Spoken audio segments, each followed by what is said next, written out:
Good evening. I'm Malcolm Clemens Young, Dean of Grace Cathedral. Welcome to the Forum Spring Season. The history of Silicon Valley, from railroads to microchips, is an extraordinary story of disruption and destruction. Palo Alto's weather is temperate, its people are educated and enterprising, its corporations are spiritually and materially ambitious and demonstrably world-changing. Palo Alto is also a haunted, toxic waste dump built on stolen Indian burial grounds and an integral part of the capitalist world system. In Palo Alto, A History of California, Capitalism in the World, the first comprehensive global history of Silicon Valley, Malcolm Harris examines how and why Northern California evolved in the particular consequential way it did, tracing the ideologies, technologies, and policies that have been engineered there over the course of 150 years of Anglo settler colonialism. From IQ tests to the tragedy of the commons, racial genetics, and the broken windows theory, the internet and computers too. It's a story about how a small American suburb became a powerful engine of economic growth and war, and how it came to lead the world into a surprisingly disastrous 20th century. Tonight, we're talking to Malcolm about Malcolm's urgent and visionary history of the way we live now and his radical proposition for how we might begin to change course. Malcolm, thank you very much for joining us tonight. We're so grateful to have you. Thank you for having me. Also, Malcolm, I was just saying I should have made sure that I had my last name in the description today because it's going to be fun going back and forth. We'll try not to joke about it too much, I guess. I know. I just don't run into too many more Malcolms, so I'm always really grateful. We had a kid in the congregation who was named Malcolm, and every time I see him, I just light up. It's just so fun to have that connection with him. I wonder if you could talk a little bit about what it was like to grow up in Palo Alto. Yeah, that was the part of the book that I left out. I know. I thought that was generous if you could. In this sort of like Joan Didion classic California way, where you weave your personal experience into the historical experience. And it was also supposed to be regular book length.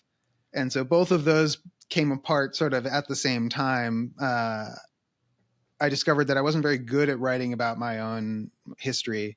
It wasn't very interesting to me. And there was just so much more of this material that I wanted to get in that it really like squeezed my experience out, which is in writing, it was really fun because I got to re-encounter my own story, from the other direction, right? Starting in the 19th century, showing up, and I sort of like see the back of my own head in the historical picture that I'm talking about. But growing up there, it's hard because I in some ways I had sort of an atypical childhood. I was very politically involved. I spent a lot of time at the used bookstores that no longer exist. In some ways, I like grew up in the remnants of a Palo Alto that doesn't exist anymore, and that was well on its way to disintegrating when I was there. There are still elements of that around, not least in Stanford University itself.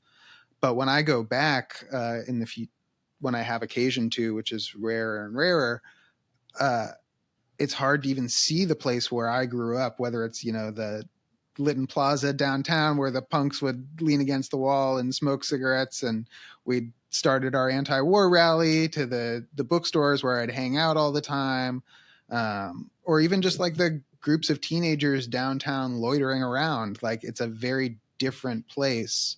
And that's a lot of that story is in the end of my book about how it changed from this sort of post-hippie family place that is supposed to exemplify this post-war suburban ideal to now a real like sort of yuppie central where it's got young tech workers or younger tech workers, even if they've got families, and appeals explicitly to that demographic. Yeah, I was the rector of the church in Los Altos, so just like right across the border. I'd ride my bicycle through Palo Alto to visit my friends who are faculty members at Stanford. And I did a TED talk at Palo Alto High School on basically it was in response to the number of students who are taking their own life. And there's that element too about, that high demand. You talk about the Palo Alto system in your book. I wonder if you can talk a little bit about that pressure to succeed and then, what is meant by the Palo Alto system. Yeah, it's really what the town is designed around from the beginning. So the Palo Alto system, as it was originally used, and I'm surprised it hasn't become this sort of foundational metaphor for the town.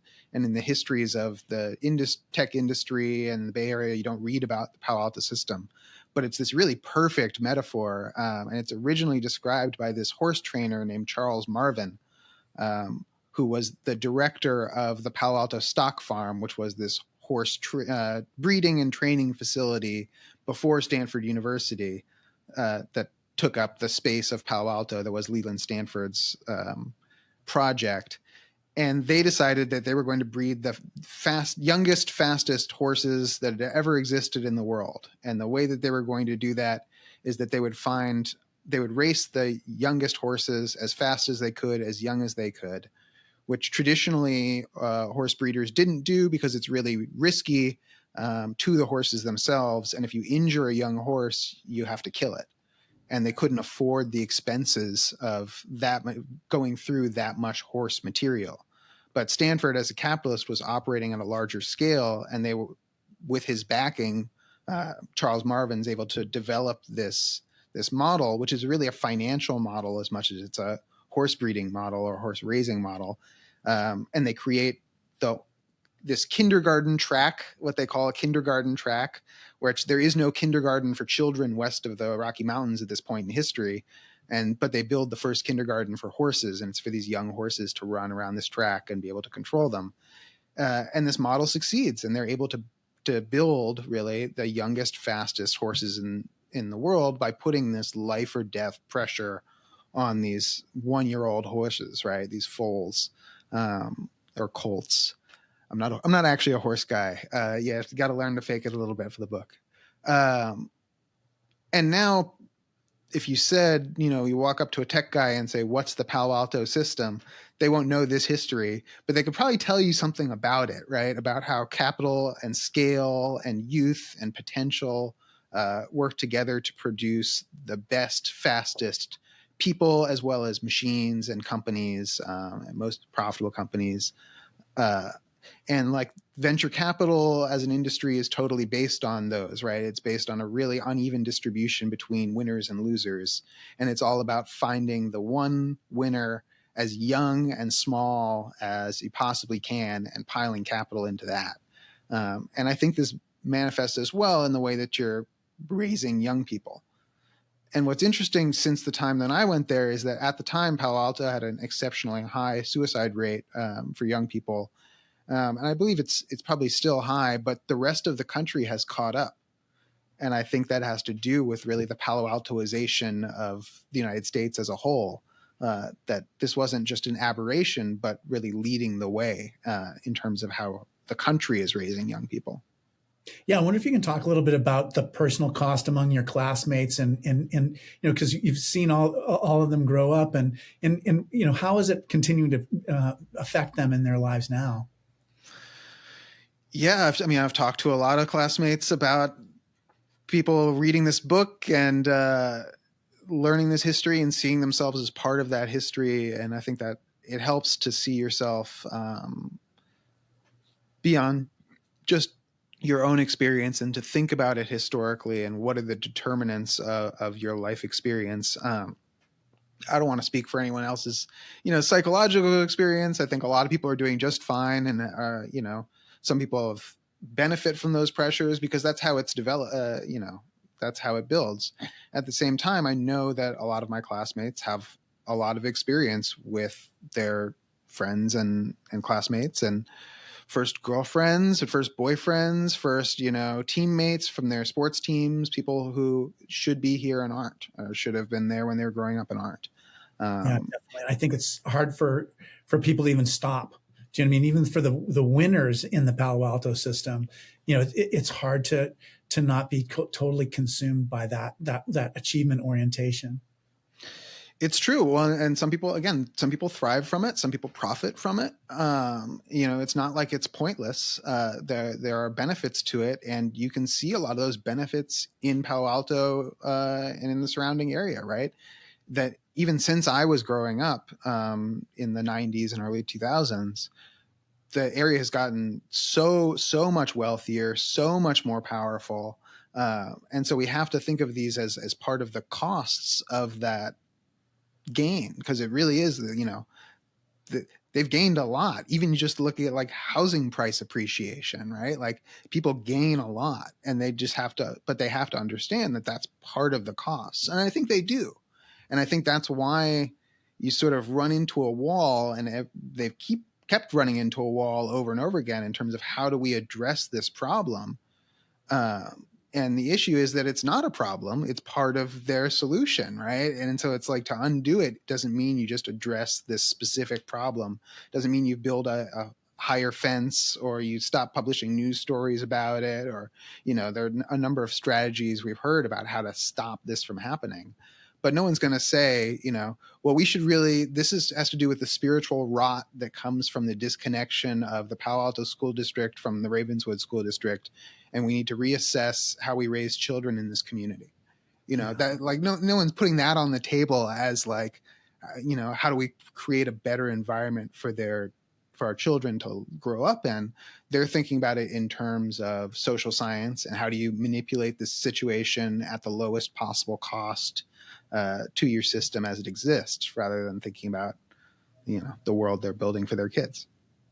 Yeah, I loved the book, by the way. I am a student of California history, so a lot of the things were familiar to me, but there were definitely new things that I didn't know about.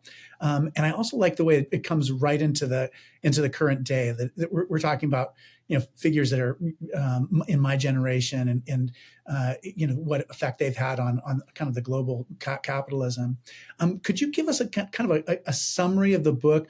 And maybe a little intimation about how it came into being. Like how did this project seem when you first started, and then what did it end up being?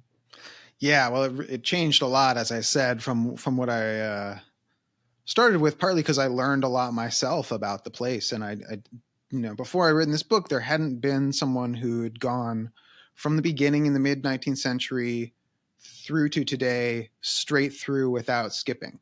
And there are a lot of histories that'll start with the gold rush, or start with Leland Stanford, and then skip ahead. And you'll skip through the radio age, or you skip to the radio age, or we'll go to the post-war. But if you take it step by step, it's a short history in some ways, which is kind of funny for me to say, because obviously it's a long book. But a long book that really does get through this whole history of this place, like you'd think it would take multiple books or whatever. It's not the same as American history, which extends over a much, much longer period of time. Anglo-American California history is really 5 generations is what we're talking about, maybe 6 generations. And so that was a really appealing to me as a book to pitch to my editor. I'm an author. I'm not a professor. This is what I do for a living. So I had to come up with a book to write. And I remember sitting with my friend who's a writer as well, saying, trying to think about what my next book was going to be.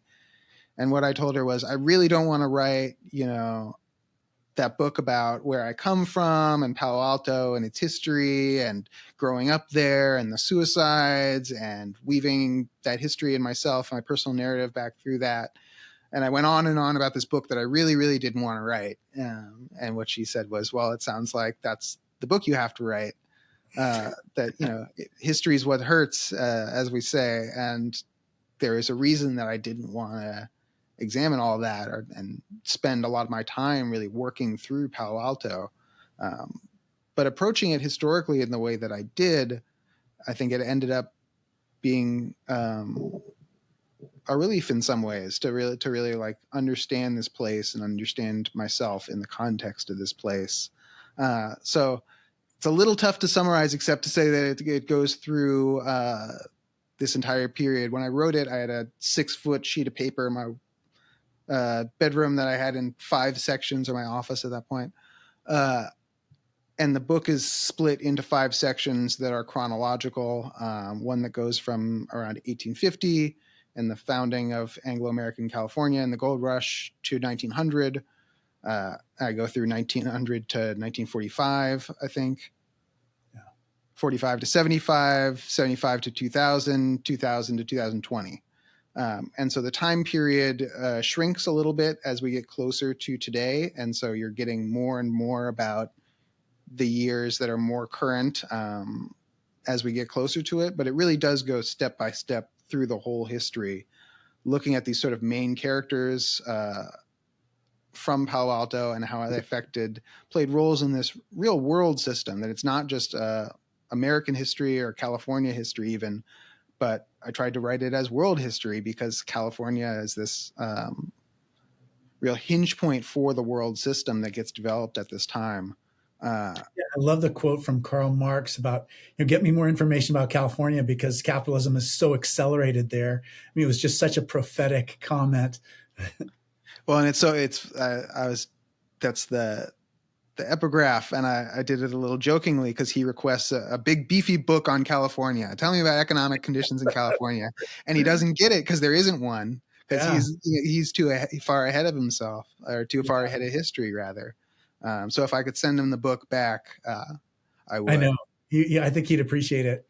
I loved, for me, I think it really helped me understand Silicon Valley in the 20s, like new technologies like vacuum tubes, radar, all the avionics equipment that are required to make an airplane into a military tool, television.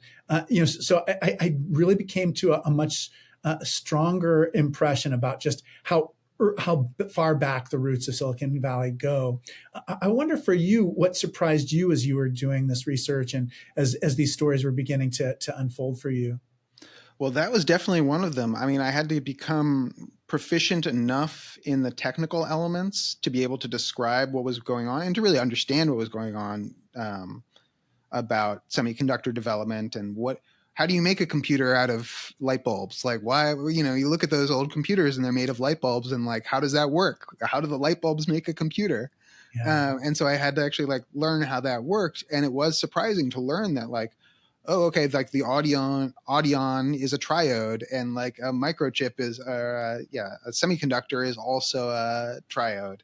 Like it was the same thing. It was the same technology being developed over time. It wasn't just some leap into the space age out of some brilliant person's mind or whatever, that there's this whole infrastructure that had been developed. And I think that period still is like within the collective unconscious of Silicon Valley, plays a really important role, both in terms of like the excitement of all the new gadgets that they were building and stuff. I think it's definitely continued, where you're talking about the like 3-man gadget shops where you've got a couple inventors with different personalities who are trying to come up with gadgets to make to improve people's lives or to find something to sell. I think that's definitely like close to Silicon Valley's heart. But also there's this moment around World War II where the inventors in Silicon Valley get sort of dispossessed for a moment by capitalists out east, and the radio conglomerates sort of squelch some of these upstarts, including Charles Litton, who's one of the like early stars of the Bay Area tech industry. And I think the tech industry, like 100 years later, like still holds this wound in their heart somewhere, that like other capitalists are out to get them, and like the America doesn't really understand what they're doing. It doesn't respect them or what they're up to, even though that like long ago ceased to be the case. And Wall Street has come around, Wall Street came around a long time ago on Silicon Valley. But they still have this sort of attitude about other capitalists, other industrialists, politicians who want to get in their way, which is very funny because of how much of it is built on money from politicians who want to help them. But maybe they're starting to understand that a little bit better now. One of the things I was surprised to learn about was the politics really in like the 19th century, early 20th century, because I really didn't know, especially in the early 20th century. I knew that there was, 60s politics in the Bay Area, obviously. But before that, I really didn't know that it was a like world political center for anti-imperialism in the early 20th century, like pre-World War I. Like that's crazy. I just didn't know that story. It's really not taught as part of the history of the place. Yeah, Grace Cathedral, the construction of Grace Cathedral was effectively stopped, halted because the dean and the bishop offended the people who were paying for the cathedral to be built, and it was all about the dock workers strike. So I mean, Mm. it's taking a stand for labor, just like set us back like 30 years of construction. But you're right. There's such a rich history of the labor movements and of anti-colonialism all through the Bay Area, and that it's interesting. It's a kind of counter narrative that's part of your story too. You and I were before we went on, we were talking about how I said, there's just nothing you could leave out, and it would still be what it is. And I think you do a great job of telling the story in a very compact way. But what were there things that you left out that you would have liked to have included, stories that you wanted to develop further, or Oh, what was absolutely. like cutting room floor? Absolutely. Oh, there's tons of stuff. I mean, the number one thing that people get mad at me about is the Grateful Dead. They think the cover is like false advertising, man. Because like Me. that when they see a book that's a history of the world told through Palo Alto with a psychedelic looking cover, they're like, this is going to be all about the Grateful Dead, because they think the Grateful Dead is a substantial number of people still think the Grateful Dead is like the most important thing that has ever happened in the world. And Yeah. it happened in Palo Alto. And so to tell something about the history of the world from Palo Alto that doesn't include that, only very glancingly touches on the Grateful Dead, is like sacrilege to. So I've gotten a little bit of complaints about that. Um, Again, like the length sort of gets me out of a lot of the critiques for like, oh, why didn't you include this? Why didn't you include that? But there are definitely some things that I wish that I had more space to talk about. Yes, music and culture. Thorstein Veblen Oh is yeah, one right. Christine Veblen, of course. who's a really, really interesting heterodox theorist who's got a lot to say about the dynamics that I'm talking about in the book, and who also has his own narrative at Stanford, who is a professor there who gets kicked out, partly for his politics, partly for his personal conduct, allegedly. He's a very interesting historical figure, a very interesting thinker, and I couldn't make it happen. I just couldn't fit him in.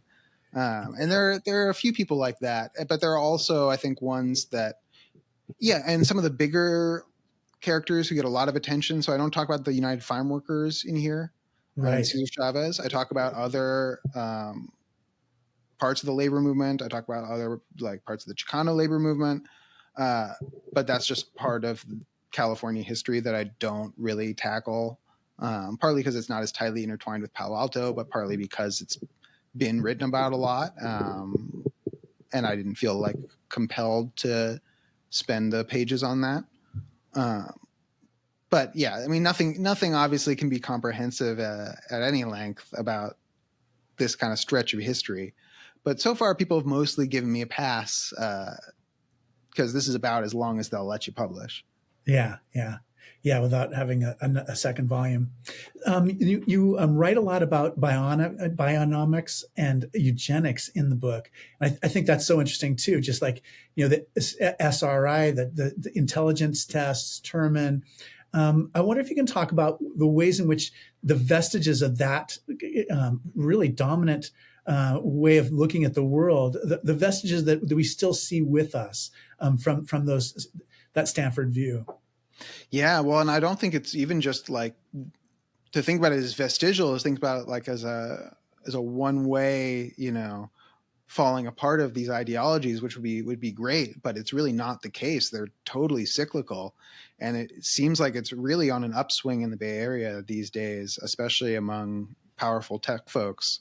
And I would imagine at least people in the faith community might be pretty disturbed by what's going on, and the real shift towards like racialist thinking, IQ thinking, human hierarchy thinking, uh, anti-humanisms of various sorts that are becoming increasingly popular in the Bay, uh, at least in certain crowds, let's say.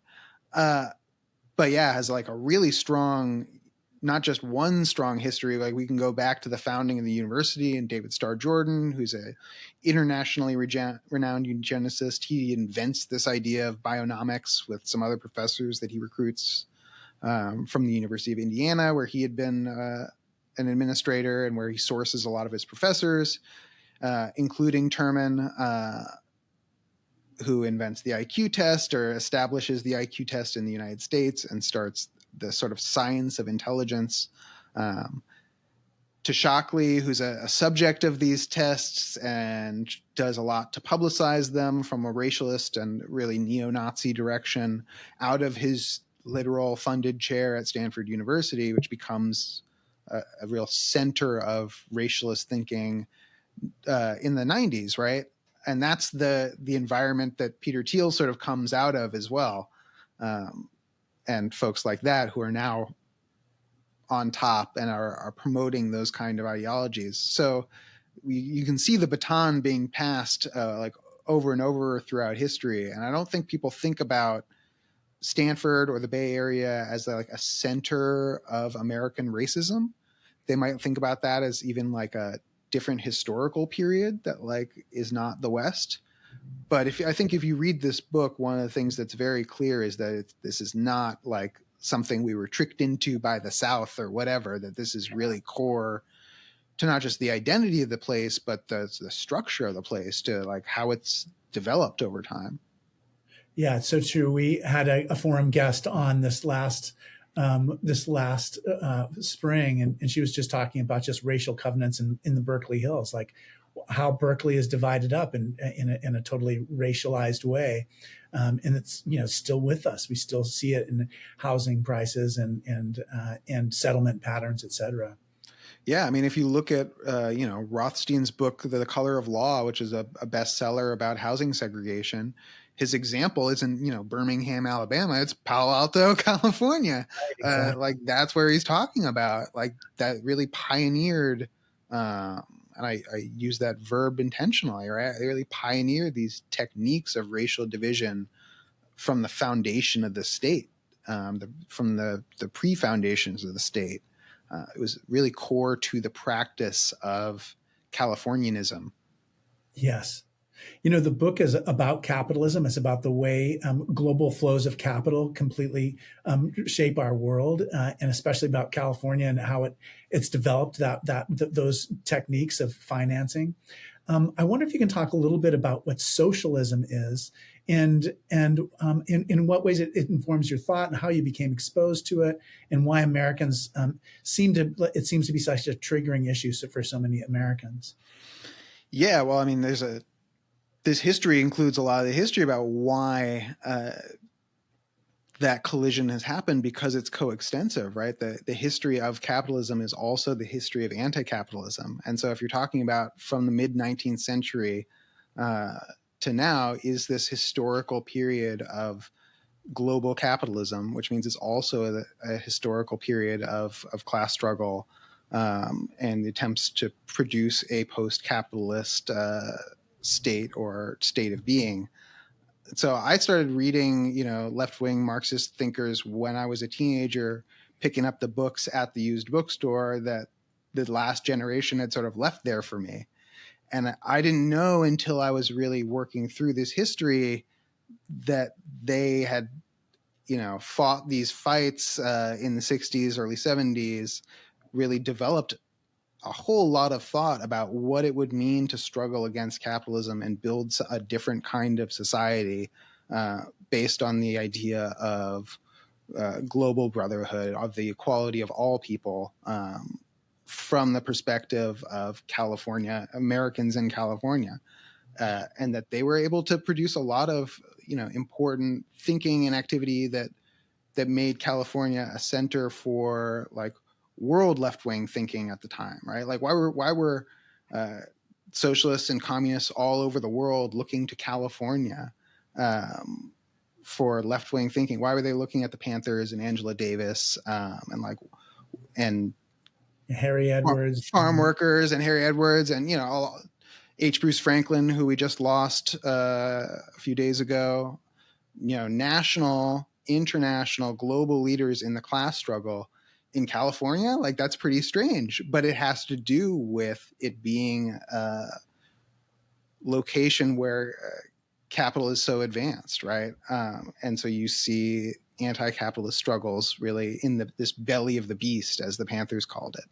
At the same time, you see heavy repression, you see like real conflict. And so that more than anything, like I didn't realize that I was indirectly inheriting this sort of new left experience and filtering it through my own activity as a anti-war activist, which I started really young, opposing the invasion of Afghanistan. I guess I would have been 12 in middle school or whatever, ditching school. I remember actually there's maybe some people know the Friends Meeting House in Palo Alto. Yeah. I went to my first nonviolent direct action training there when I was probably 12 or 13. And it was like me and my friend and then like all these old hippies and, Vietnam vets or whatever. And we were like the next generation of kids being like, all right, how do we do this stuff? How do we learn about this? So maybe that's not quite the answer you're looking for in terms of like what is socialism. There are a lot of arguments about what it would mean to move to a form of social organization that's not based on production for production's sake, or class conflict and the exploitation of one class by another, but that assumes and makes real the equality of all people. But that's what it means to me, and that's when I see the struggle between capitalism and anti-capitalism. That's the territory of the struggle, and we can see what the outcome of that has been in the past 50 years in California. It's been really consequential. And not for the better in a lot of ways. We can look at the state of Silicon Valley capital and how it's triumphed and see decades and decades of struggle of which this is the outcome. Yeah. Your conversation about Proposition 13, the Tax Reform Act in the mid 1970s was really eye-opening to me. You say something like 60% of the value of those tax benefits went to corporations and to landlords. And it just, to like gut the whole like infrastructure of the state and its ability to care for every class of people, all kinds of people, just for the sake of the benefit of the few. It was really eye-opening for me. I as something that I lived through, and it helped me to see it in a different context. Yeah, one of the big benefits of that tax break was the auto plant in Fremont. Yeah, Fremont. You mentioned that, right? That is now the Tesla plant, which is one of the only non-union auto plants in the United States. Yeah. And so, like, why is the Bay Area leading the country in non-union auto production? Well, they're basically computers. Yeah. They're computers on wheels, and non-union computer production has been the bread and butter of Silicon Valley the entire time. We should think about that as sort of taking over the auto factory, right? With a computer company, and it look in terms of its labor dynamics is more like a computer company than an auto factory. Although auto workers, I think, are doing their best to organize and change that. Yeah, you talk a lot about just offshoring those different kinds of Silicon Valley jobs too. But those Silicon Valley labor practices, one of the things you shine a light on is just how abusive some of those labor practices are. Yeah, and we really don't associate that with Silicon Valley, even though it's been key to the success at least as much as any individual invention is, and has been. And I think if you look at the history of a company like Apple, it becomes very clear how crucial this was to their rise in the first place. That's what was really exciting about Apple to capital in the first place is not the idea that you could have a personal computer, because a lot of companies could do that. They weren't the only ones who came up with that. It's that they had this non-union base, kitchens full of immigrants in the Bay Area putting together their circuit boards in a way that the big companies out east couldn't match, that they were stuck under these labor agreements. And so the innovation in labor relations is absolutely central to the whole economy, not just at that time, but it was also Santa Clara County was the center of temp work when temp work was just rising, when that form was increasing. Now it's the center of gig work, not just for like the country, but really the world. So it's really pioneering these modes of labor organization as much as anything else, and I don't think gets enough credit for doing that work. as much. Maybe they talk about HP and they talk about the factory floor and Hewlett and Packard walking around with the engineers or whatever, or Steve Jobs. They don't talk about Steve Jobs as much because famously not a very good boss. Yeah. But they like that, the hippie management techniques. You don't have to wear a tie or whatever. But they don't talk about temp work as characteristic of the area. Yeah, you have a beautiful sentence where you talk about Uber, and you talk about how you to create a product that's so compelling to customers that they put pressures on regulators to give it a pass. And I'm just the evolution of these different practices and the different forms they take in different generations. It was really interesting to connect the dots between all those. Yeah, Brad Stone calls that Travis's law for Travis Kalanick. Travis's law, exactly. And it's really smart. It's smarter than anything else that Uber came up with, right? Because they didn't come up with any of the other parts. And in fact, their idea for a business was wrong, right? The like black car for everyone is not what happened. Yeah. That wasn't their thinking. But that Travis's law, this idea that you could overcome regulators by appealing to your users, man, that was really something. Yeah. Yeah, so true. There's so many insights in here. I wonder if you can talk a little bit about your connection to the Occupy movement. Just and how things look, these years down the line, like what your hopes were for at the time, and then just how things turned out, and how it looks different to us now than it did maybe at the time things were really on the boil. Yeah, too soon to tell, as they say, right? Yeah. Even 30 however years. many years there we are now. Yeah, give me another 20 years. Well, maybe I'll be able to tell you more. So I was involved in the student occupation movement when I was at the University of Maryland, even though that was mostly occurring at the University of California campuses, at New School in New York, and in Puerto Rico, actually, where the real centers of activity for the campus occupations before it came to the occupations of the squares in 2011. Even though they were both very much about similar things, and student debt was a major theme of the occupations, as well as Occupy Wall Street. And once Occupy Wall Street nationalized, the whole national campaign, if you ask people, what they were really protesting, a lot of it was about student debt. But also some of us had a wider social critique. And the idea that the occupations could sort of break the left out of a kind of protest stasis that was shaped around organizations that were kind of sclerotic and not very dynamic, and that we could, through the practice of general assembly and the occupation of public space, leap ahead in terms of our tactics and strategy and public consciousness. And so, at the time, you have to behave as if you really believe you're going to trigger world revolution. And so that's what we did. I think anyone who takes on that kind of activity has to dare to win, or else there's no point in doing it. Or you're setting yourself up for a really bad time. Is that exactly what happened? I don't think so. Although, again, who knows when you look back historically, how people are going to periodize things.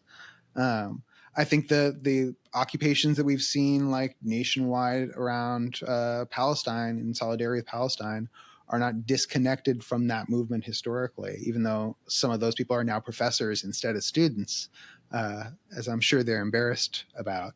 But I think those same strategies and tactics are connected. And it also shows that we haven't figured out what comes next exactly, or that something is still developing out of those strategies and plans. But in general, economic inequality and class struggle as terms for national debate, I don't think I remember before 2010, 2011, and they were not on the table of national discussion. That's just not how people talked about things. And if you talked about things that way, you were sort of categorized as kind of crazy. And I don't think that's the case anymore. And obviously it's very generationally split. But I've talked to plenty of older folks who've been inspired by political developments that have happened since they've been adults or since they've been elderly even, So yeah, too soon to tell. I think we're still going, but I don't look back and say, oh, we really blew it. I think some people look back and say, oh, we really blew it. We should have done X. We should have zigged instead of we zagged. We should have formed an organization. We should have formed a party. And I don't think that's a very productive way to think about what happened necessarily. Yeah, I think it's interesting. I think your point about the connection between protesters around what's happening in the Middle East right now, the language that people use to describe what's going on, and the frameworks that they understand, kind of frameworks around colonialism, et cetera. I definitely think that the Occupy movement influenced that way of thinking about the world and that way of understanding what's going on. Yeah, and as well as further developments that have happened in the past 10 years, we've seen a really dynamic situation, right? We saw the anti-fascist resistance to Trump and Trumpism. We saw the George Floyd rebellion. We've seen and not just the George Floyd rebellion. We've seen like a movement against police brutality that goes back further. And a movement for racial justice that's really captured the nation's attention in a way that literally nothing has ever before. I think it's hard for people now to remember that only a few years ago we had like the largest uprising that this country has ever seen, and that was 2020. And a lot of people have put in a lot of work to try to get people to forget about that and get people to forget about what they were thinking at that time, what they were feeling about that time, what they were imagining at that time. But I don't think these things are over. I don't think that's the way history works, partly because I don't think they're resolved. Yeah. I wonder, just with Donald Trump's campaign to be president, just what you learned in your research for the Palo Alto book that gives you kind of an insight into what's happening with this candidacy and with his appeal with so many Americans.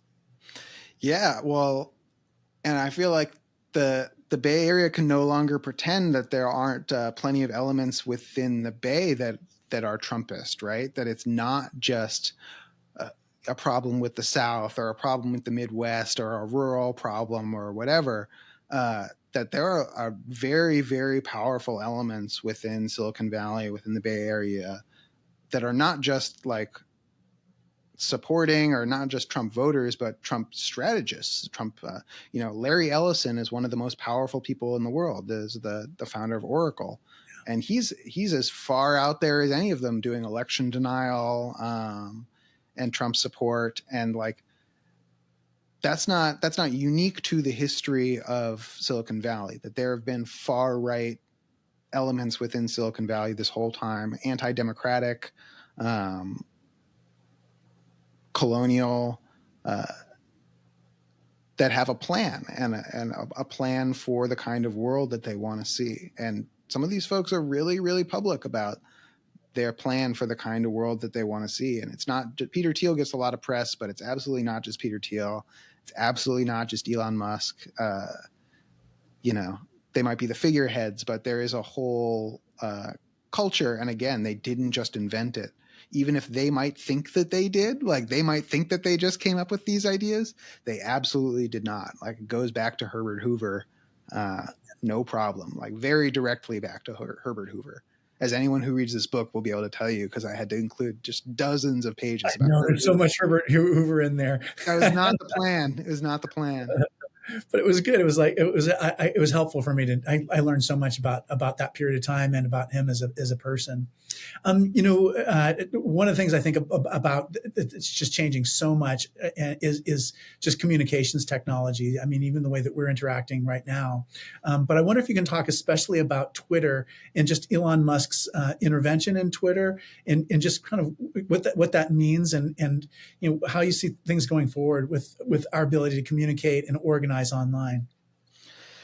Yeah, I don't know, man. I mean, I think about something like institutions like Twitter or even like the New York Times as like sort of analogous to the American state itself, where we were talking about such large fields that are so internally riven by different like factions and agendas and processes, that even though it has a particular overall character, it's like reasonable to imagine yourself struggling within it.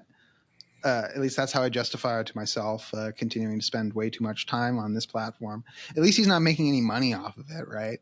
I mean, that's the thing that's really striking to me, is that this guy has not put himself into a hospital yet, to our knowledge. Because I think any other person dealing with that level of like stress and attention and pressure, and if I had borrowed tens of billions of dollars from Gulf autocrats and then pissed it away because I'm on ketamine or something, like I would have a hard time, right? Like I would go to my loved ones would be intervening or whatever. It takes a very special person to be able to make those kind of decisions over and over and over again and get up and do it again. I think Elon Musk is a special person, not in the ways that we're usually taught to think of him as special, but like that's an exceptional quality as far as I'm concerned. And I think as far as the world is concerned.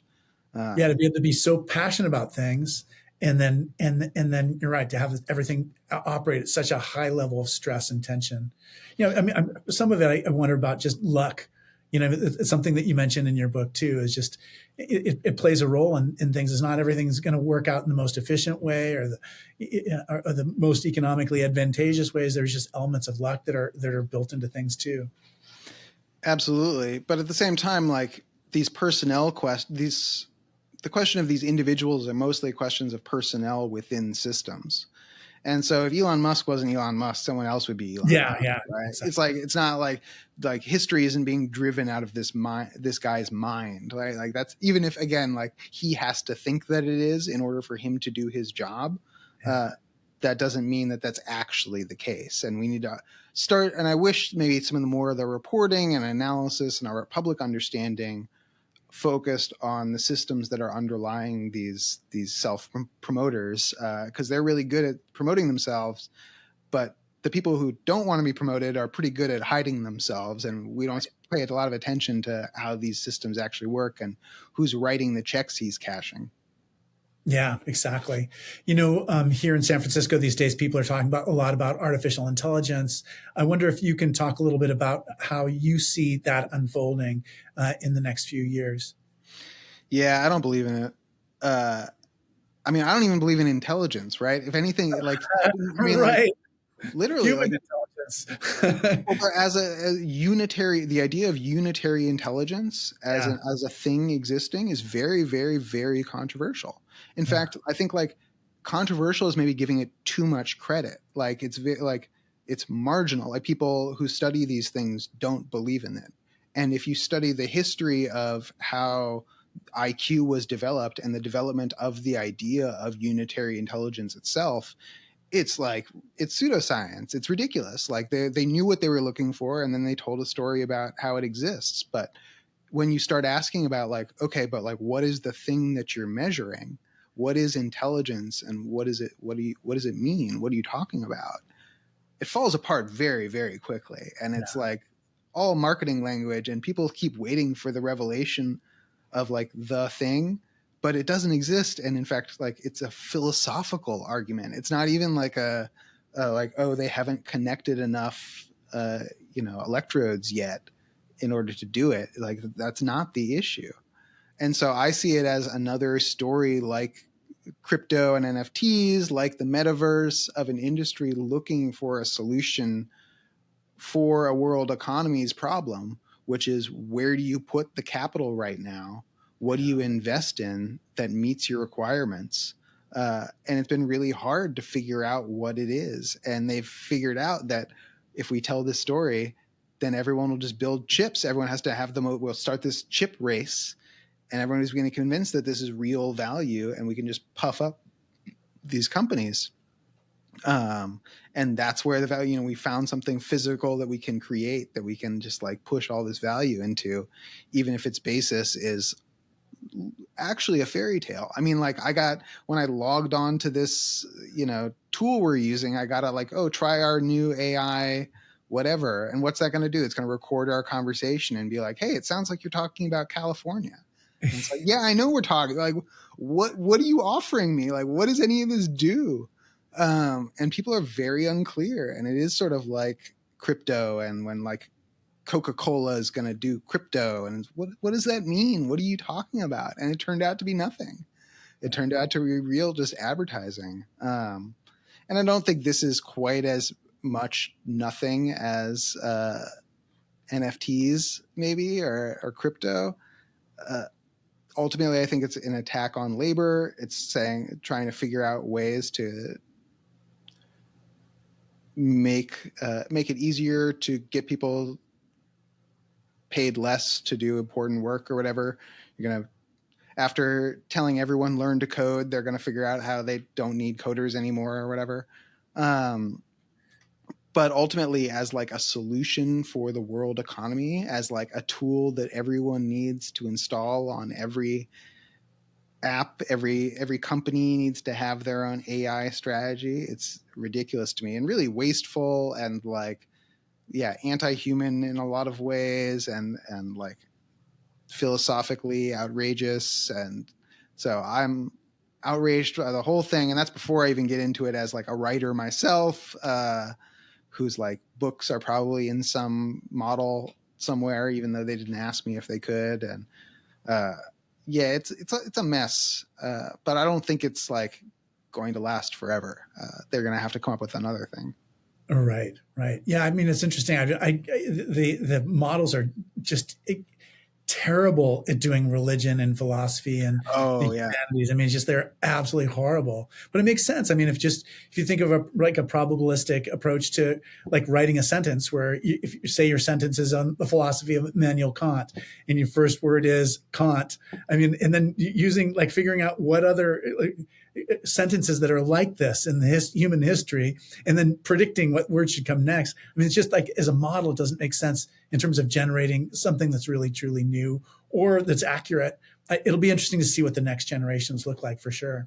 Well, in terms of like personal guidance, I can see it being really off-putting and like disturbing. And people talk about like AI therapists or whatever, or AI priests or what, Right, what have you.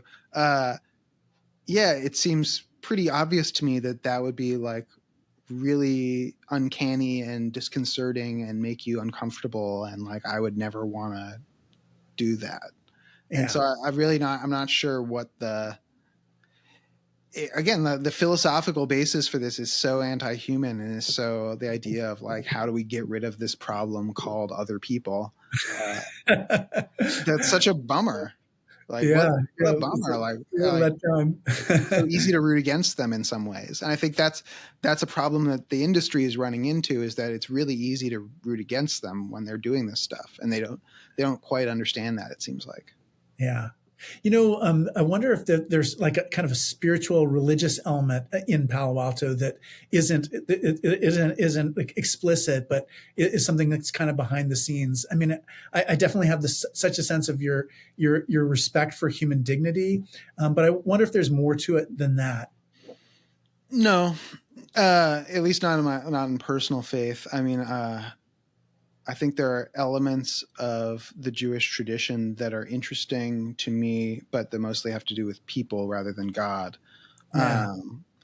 But this question of like haunting and being linked to the past, and like a psychic life that extends beyond your own like direct experience, I think is just like, I don't think you don't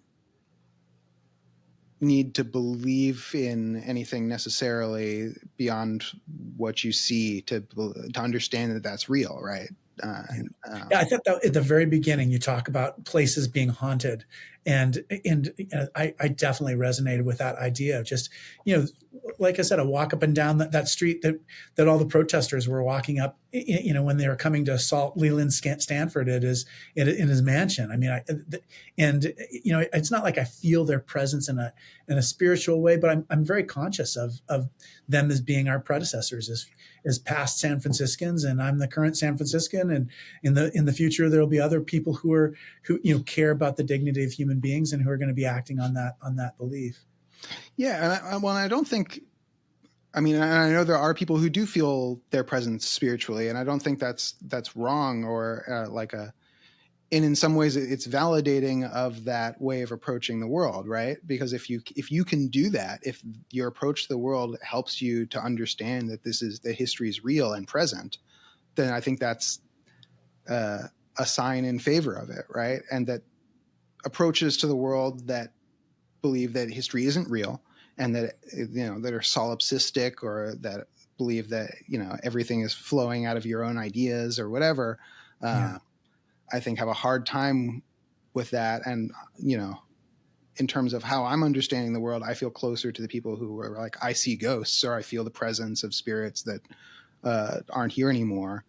I feel closer to that than people who are saying like, no, we can bulldoze whatever. Like that doesn't, it doesn't matter that it's a burial ground. Like that's ancient. And it's like, well, it's not ancient. It's present.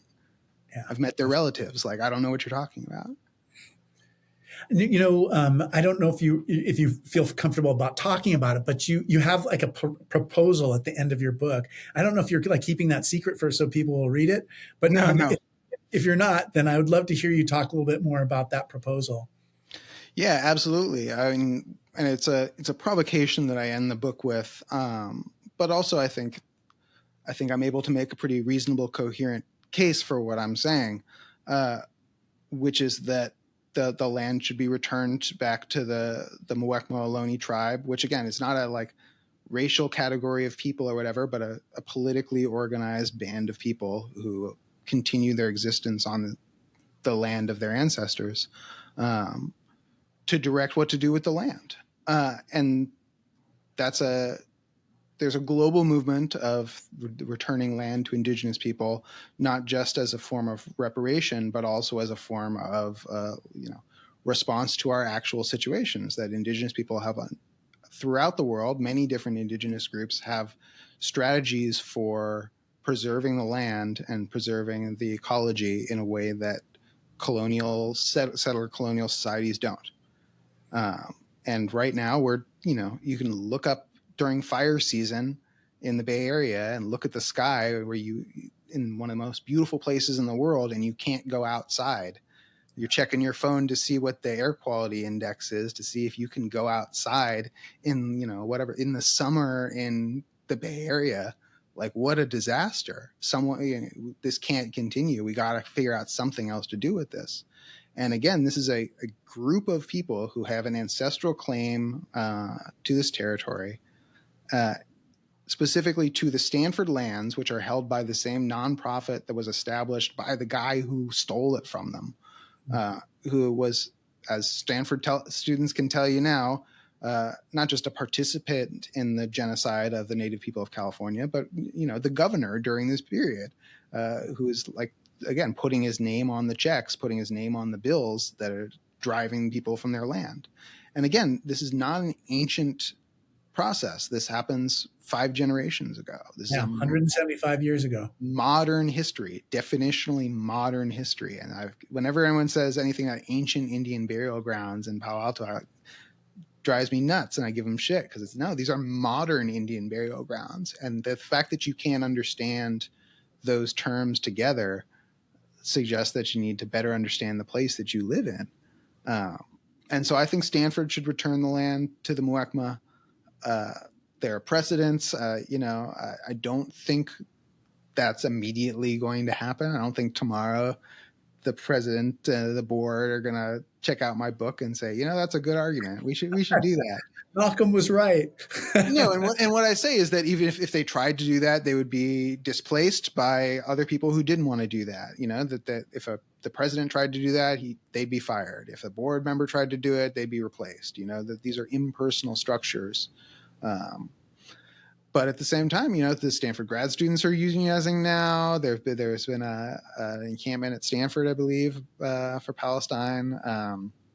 Things are changing, and the same history is still ongoing. It's not ancient. It's contemporary. It's modern. It's us. It is. Hey, could you just say a quick, I can't believe we're out of time, but I don't want to leave before I hear about what you're working on right now. Oh, great. Besides having a baby, I mean, that's a Yeah, huge, right. No, wonderful project. but I had to finish the book first, or at least close. Yeah. Yeah. So then the next book is going to be regular length. First of all, I turned it in already. It won't be 700 pages. It's called "What's Left: The Three Strategies for Progress in an Era of Total Crisis." So something maybe viewers would be interested in, but sort of looking at the political strategies, the social political strategies for dealing with what is really a total crisis of our social metabolism. It's not just global warming and it's not just inequality, but really the total crisis of our global capitalist system. And what are the different strategies that are in the field and how do they relate to each other? So hopefully that's something people will be interested in. We'll see. That's I'm interested in it. I can't wait to read it. I'm looking forward to it. well, It's I have to have me back and we can do it again. Yeah, that's right. Well, what I'd love to do is have you in person. I mean, it'll be much more fun for us to be in the same room together. Definitely. Please join me on June 2nd at 9:30 a.m. for an in-person forum with Michelle Neitz, USF law professor and founder of the Blockchain Law for Social Goods Center, about the ethical, regulatory, and social impact issues in blockchain technology, the power of blockchains to reshape the future of the internet, and how that affects all of us. We rely on your support for the forum. Gifts of any size make a difference. There are many ways to give, including texting the word THINK, THINK, to 76278. I also encourage you to read Malcolm's book, and a link to purchase it is in the chat.